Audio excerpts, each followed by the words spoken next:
Hello student, today we are going to discuss worksheet number 49। आज हम worksheet number 49 को discuss करने वाले हैं student, which has been sent by directorate of education, जो कि डायरेक्टरेट ऑफ एजुकेशन के द्वारा भेजा जा चुका है। ये वर्कशीट नवंबर 3 का है। ये worksheet 9th class English subject का है। A legend of the Northland is a ballad. ये इस वर्कशीट में हम एक पोएम को डिस्कस करेंगे जिसका नाम है a legend of the Northland. ये a legend of the Northland एक बैलेड है। A ballad is a song narrating a story in short stanzas. यहाँ पे क्वेश्चन उठता है कि बैलेड क्या होता है। बैलेड एक सॉन्ग होता है जिसको स्टोरी की फॉर्म में नरेट किया जाता है शॉर्ट स्टेंजर्स में। They are a part of pop culture or popular culture and are passed on orally from one generation to the next. ये जो बैलेड होते हैं वो फोक कल्चर का, पॉपुलर कल्चर का पार्ट होते हैं और ओरली इन्हें एक जनरेशन से दूसरी जनरेशन तक पास किया जाता है। This poem narrates the legend of an old lady who angered Saint Peter because of her greed. So let's read it. ये जो पोएम है, इस पोएम में एक ओल्ड लेडी के बारे में बताया गया है जो कि वह सेंट पीटर पर गुस्सा होती है अपने लालच के कारण। तो आइए इस पोएम को हम पढ़ते हैं। Away away in the north land where the hours of the day are few and the nights are so long in winter that they can't sleep them through, where they harness the swift reindeer to the sleighs when it snows, and the children look like a bear's cub in their funny furry clothes.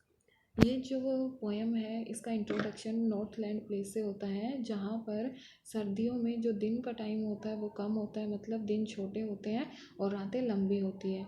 तो रात को जो people है वो सो जाते हैं और फिर उठ भी जाते हैं क्योंकि रातें बड़ी लंबी होती हैं।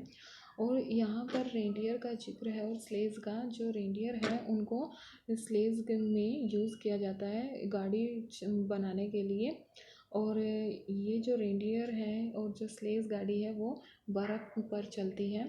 यहाँ पर बच्चों का जिक्र हुआ है। बच्चे जो हैं उन्होंने बहुत ही फ़नी और फर वाले क्लोथ्स पहने हुए हैं और इस ड्रेस में वो बियर भालू के बच्चे की तरह लग रहे हैं। They tell them a curious story. I don't believe it's true and yet may learn a lesson. अब यहाँ पर अब जो पोएट है वो आपको एक कहानी सुना रहा है। I don't believe it's true. वो कहता है कि मुझे लगता तो नहीं है कि ये ट्रू है, बट आप इससे एक लेसन, एक शिक्षा जरूर प्राप्त करोगे।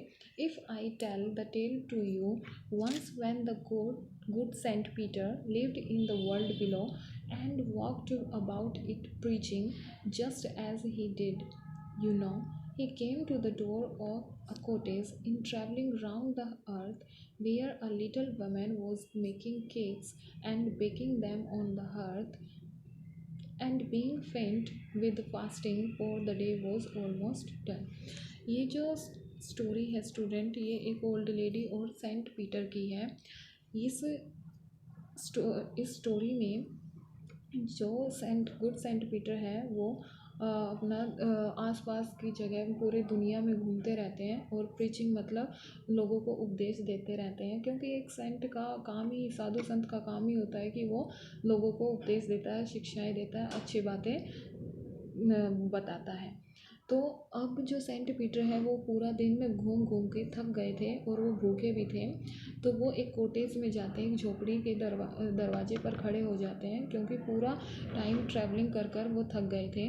तो वहाँ पर वो एक ओल्ड लेडी को देखते हैं जो कि केक बना रही थी और जब वो केक बना रही थी तो उन्हें बेक कर रही थी। तो सेंट पीटर को ये हुआ कि वो उस लेडी से इस चीज़ केक्स को लेने के लिए रिक्वेस्ट करें, क्योंकि पूरा दिन हो गया था, उन्हें बहुत ज़्यादा भूख लगी हुई थी। तो वो उसे लेडी से पूछते हैं जो उसके स्टोर में केक रखे हुए थे कि वो एक सिंगल केक उन्हें दे दे। तो वो लेडी क्या करती है कि वो उन केक को तो नहीं देती है पर एक छोटा सा केक बनाती है सेंट पीटर के लिए और उसे बेक करना शुरू कर देती है, सेकना शुरू कर देती है। अब आगे क्या होता है, but as it baking lay She looked at it and thought it seemed too large to give away. Therefore, she needed another and still a smaller one, but it looked when she turned it over as large as the first had done. Then she took a tiny scrap of duff and rolled it flat and baked it thin as a wafer. अब जो lady है वो उन cake को, जो उसके store में रखे हुए केक हैं, उनको सेंट पीटर को नहीं देती है और वो छोटा सा केक बनाना शुरू कर देती है और वो उस केक को बना के सेक देती है। तो वो जब सेंट पीटर को देती है तो उसे ऐसा लगता है कि जो ये केक है वो बहुत ही बड़ा बन गया है। तो वो दोबारा से दूसरा केक बनाना शुरू करती है और उसके लिए जो आटा उठाती है उस आटे को इतना रोल करती है, इतना फ्लैट, इतना पतला करने की वो सोचती है कि जिससे कि वो उसके छोटा सा केक बना सके। तो आगे क्या होता है, but she couldn't part with that, for she said, my cakes that seem too small when I eat of them myself are yet too large to give away. So she put them on the shelf. Then good Saint Peter grew angry, for he was hungry and faint, and surely such a woman was enough to provoke a saint. And he said, you are far too selfish to dwell in a human form, to have both food and shelter and fire to keep you warm. तो फिर तीसरी बार वो cake बनाती है और जब उस cake को वो जब देने लग जाती है तो वो उसको सेंट पीटर को नहीं दे पाती है, क्योंकि वो ये कहती है कि जब भी मैं केक, मेरे को ये जो केक है वो बहुत ही छोटे दिखाई देते हैं जब मैं इनको अपने आप खाती हूँ, पर जब मैं किसी दूसरे को इन केक को देती हूँ तो मुझे ये बहुत ही बड़े दिखाई देते हैं, बहुत ही बड़े लगते हैं। तो इसलिए वो थर्ड केक को भी सेंट पीटर को ना देके अपनी शेल्फ अलमीरा में रख लेती है। इस बात को देखकर जो सेंट पीटर है वो बहुत ही ज़्यादा गुस्सा हो जाते हैं, क्योंकि वो पूरे दिन से भूखे थे और पेंट यहाँ पे टायर्ड, थके भी हुए थे।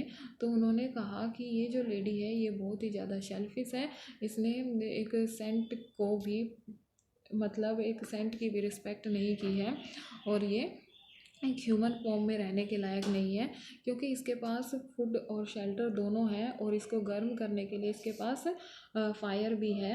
तो अपने इतने ऐशो आराम को देखते हुए ये इनसे अलग नहीं होना चाहती, मतलब ये किसी दूसरे को नहीं देना चाहती।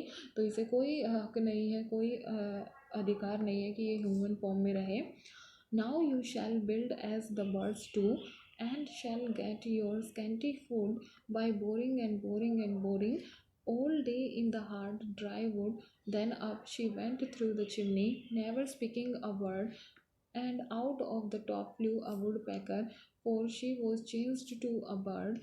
She had a scarlet cap on her head, and that was left the same, but all the rest of her clothes were burnt as black as a coal in the flame, and every country boy has seen her in the wood where she lives in the tree till this very day, boring and boring for food. अब जब Saint Peter ने उसे human की form में change कर दिया तो, और वो कहता है कि तुमको इस ह्यूमन फॉर्म में रहने का कोई हक नहीं है, तो तुम्हें एक बर्ड की फॉर्म में चेंज किया जाता है, और जिससे कि तुम दूसरे बर्ड्स की तरह रहोगी और तुम्हें बहुत ही ज़्यादा मेहनत करनी पड़ेगी स्कैंटी फूड, थोड़े से भोजन को पाने के लिए। मतलब कि तुम पूरा दिन हार्ड वर्क करोगी, पेड़ में जो ट्री है उसकी हार्ड जो स्किन है उस पर बोर करती रहोगी, उस सूखी लकड़ी को बोर करती रहोगी, तब जाके तुम्हें थोड़ा सा भोजन मिलेगा। तो जब उसको ह्यूमन फॉर्म में चेंज कर दिया जाता है तो वो चिमनी से बाहर निकलती है और उसे एक इतना भी टाइम नहीं मिलता कि वो एक वर्ड तो अपने बारे में बोल पाए। और वो जब बाहर निकलती है and out of the top flu, जब उड़ती हुई बाहर निकलती है तो वो एक वुड पैकर की फॉर्म में आ जाती है, वो एक बर्ड की फॉर्म में चेंज हो जाती है।